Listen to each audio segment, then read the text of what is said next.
tentar resumidamente falar de novos modelos de negócio. Eu vou continuar o que o professor Augusto Mateus disse. Não vale a pena dizer que ocorreu uma profunda alteração do mercado imobiliário. Isto não é uma questão conjuntural. Não vale a pena também ir por aí. A única coisa que vale a pena concentrarmos é que o arrendamento, de facto, passa a ser a mola do negócio imobiliário. Para os promotores imobiliários profissionais, isto não é novidade nenhuma. O único sítio onde até agora o arrendamento não era a mola do negócio imobiliário era a habitação. Nos escritórios, nos centros comerciais, nos parques industriais, em todos os processos profissionais de promoção imobiliária, o arrendamento já é, em Portugal, há muitos anos, a base do negócio. A novidade é que isto vai chegar agora, também por via profissional, à habitação. Vai haver a triangulação, investidor, arrendatário, promotor imobiliário. Ou seja, vai haver empresas que vão fazer casas para arrendar profissionalmente, vão gerir profissionalmente o arrendamento, e depois vai haver pessoas que pagam o arrendamento como uma oferta de um produto que precisam, como outro produto qualquer. E, portanto, é esta triangulação entre o investidor de longo prazo que quer imóveis de rendimento, o arrendatário que paga as rendas que viabilizam o negócio da habitação ou de investimento na habitação, e o promotor imobiliário que desenvolve este modelo de negócio, também para a promoção imobiliária profissional portuguesa, também não é nada de novo. Isto é o que nós devemos fazer nos centros comerciais, nos escritórios, há muitos anos. Vamos passar a fazer isto na habitação. Vamos ser práticos. Se nos próximos 5 anos não contem com crédito bancário.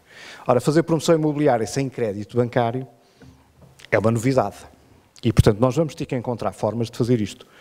Há formas de fazer isto, e uma das maneiras possíveis de fazer isto é utilizar criativamente as parcerias. E as parcerias podem ser feitas de muitas maneiras. As parcerias para a regeneração urbana têm neste momento o apoio dos fundos Jéssica, que eu irei falar com algum detalhe, e que significa que há fundos disponíveis para investimento profissional na regeneração urbana.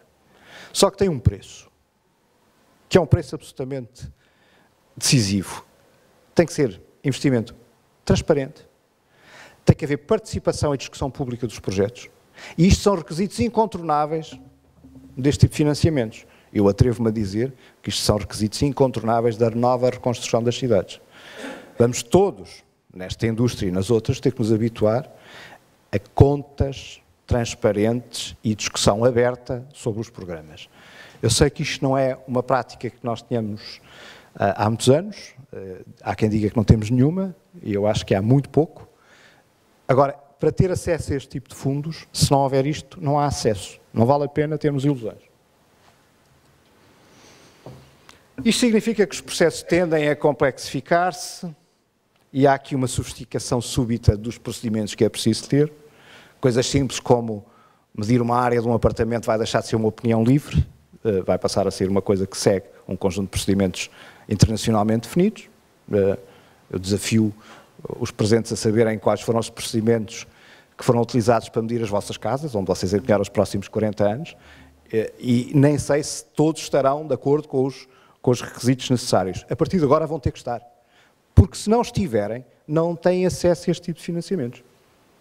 Portanto, ao mudar o tipo de financiamentos, aumenta o tipo de exigência, e significa que quem está a entrar na profissão, quem trabalha, quem é mais novo e gosta de padrões internacionais, gosta de standards internacionais, tem aqui uma oportunidade nova.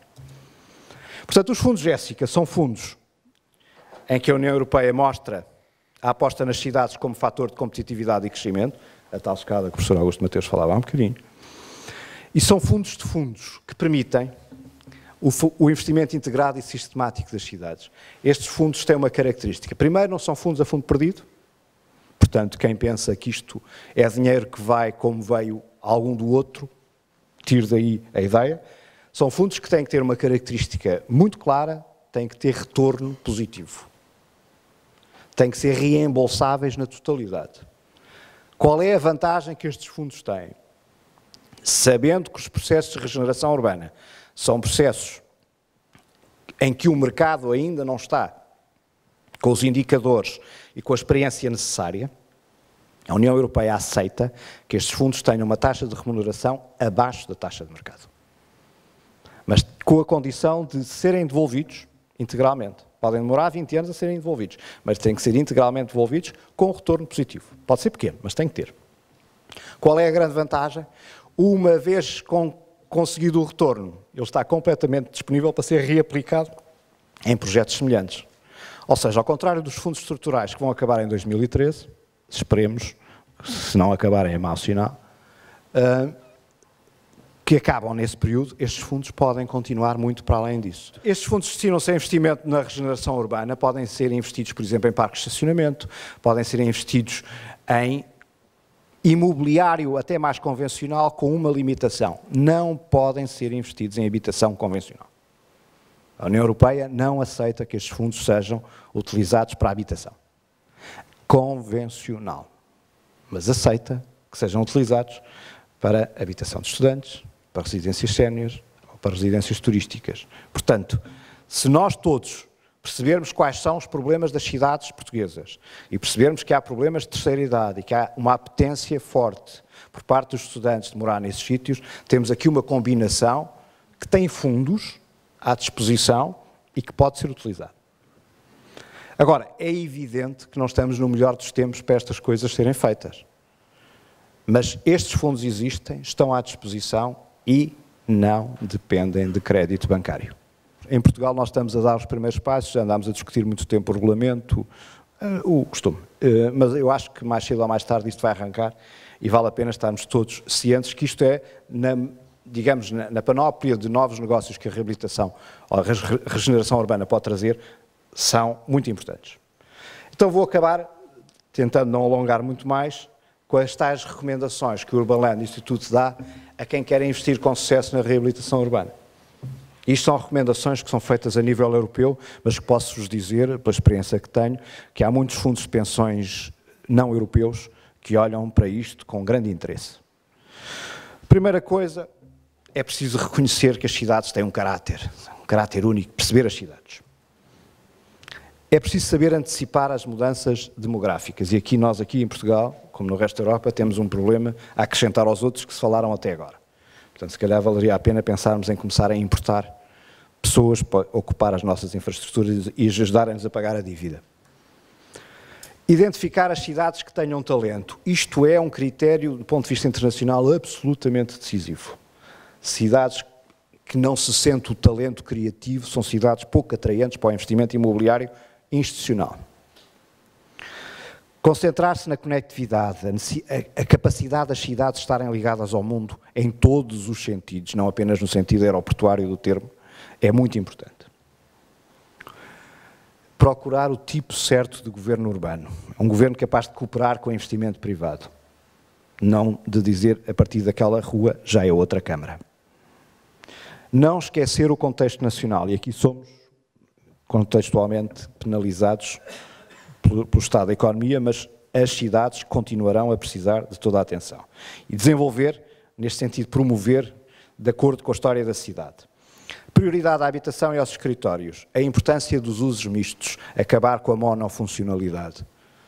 A necessidade de um espírito de cooperação e liderança entre os setores públicos e privados. A importância dos ícones na criação da mudança. É preciso que as pessoas tenham referências simbólicas das mudanças. Manter a diversidade dentro da cidade. E só as forças políticas é que conseguem fazer isto bem, e nem sempre, como temos visto recentemente. É preciso ter qualidade na arquitetura e no ambiente construído. Isto é uma coisa que é sempre negligenciada. As pessoas odeiam mudanças. E superar o medo que as populações têm da mudança é muito importante. Reconhecer a necessidade dos investidores em diversificarem as carteiras de investimento. O clássico localização, localização, localização também é válido na reabilitação urbana, ou seja, dentro das zonas de reabilitação urbana, há sítios melhores, há sítios piores, o costume. São só mais 15, portanto eu vou ser mais rápido. A tecnologia é uma ferramenta para alcançar os objetivos e criar valor. Os prestadores de serviços tecnológicos são novos parceiros na reabilitação, quem perceber a importância da fibra óptica percebe imediatamente isto. A necessidade permanente de criar um sentimento de comunidade. A questão do renascimento das praças públicas é uma característica completamente transversal a todos os processos de regeneração urbana bem-sucedidos. Os fundos públicos e as instituições financeiras têm que atuar em consonância com as intervenções dirigidas para o mercado, ou seja, a ideia da convergência de esforços, seja dos investidores privados, seja dos investidores públicos, é fundamental. Com a escassez de capital é necessário ser muito criativo nestas parcerias público-privadas, é necessário que os projetos tenham escala, é uma coisa que é muitas vezes esquecida. É muito fácil dizer-se mal da intervenção por quarteirões, mas muitas vezes, se não se fizer a intervenção à escala dos quarteirões, nós não conseguimos resolver 80% dos problemas que alguns centros de cidades que não históricos têm em Portugal. É necessário que existam projetos diferentes com escala adequada. Reconhecer que o turismo é uma prioridade estratégica para o crescimento que tem de ser social, cultural e ambientalmente equilibrado. Não vale a pena condenar tudo ao turismo e depois nós reconhecermos no sítio onde moramos. Os lugares necessitam de comunicar, o marketing das cidades tem que se diferenciar, tem que empenhar e transmitir uma imagem robusta. Mantenham uma perspectiva de longo prazo. As infraestruturas são uma oportunidade de investimento. Os parques de estacionamento em Portugal são um bom exemplo disso. É necessário que exista uma visão de longo prazo integradora do desenvolvimento, é premente considerar as dimensões da sustentabilidade, acompanhar de perto as tendências globais e analisar oportunidades e não as deixar fugir. Vou só acabar com os títulos que a Urban Land já publicou, algumas coisas sobre este assunto.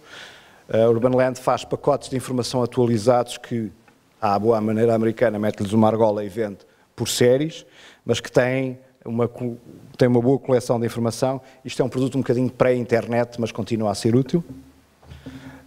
Gerir a gentrificação é um problema complexo na regeneração urbana. Não vale a pena negar, não vale a pena fazer de conta que não há um problema, é preciso saber geri-lo. Criar centros de cidade vibrantes, temos um manual sobre isso, quais são as coisas que se devem fazer e as que não se devem fazer. Centros de cidade bem-sucedidos. E depois duas coisas que em Portugal nem sequer se vendem, estes livros, porque as pessoas não precisam deles, que é como participar construtivamente em discussões públicas de projetos imobiliários. É uma especialidade que em Portugal não existe, mas que vai ter que existir. Muito obrigado pela vossa atenção.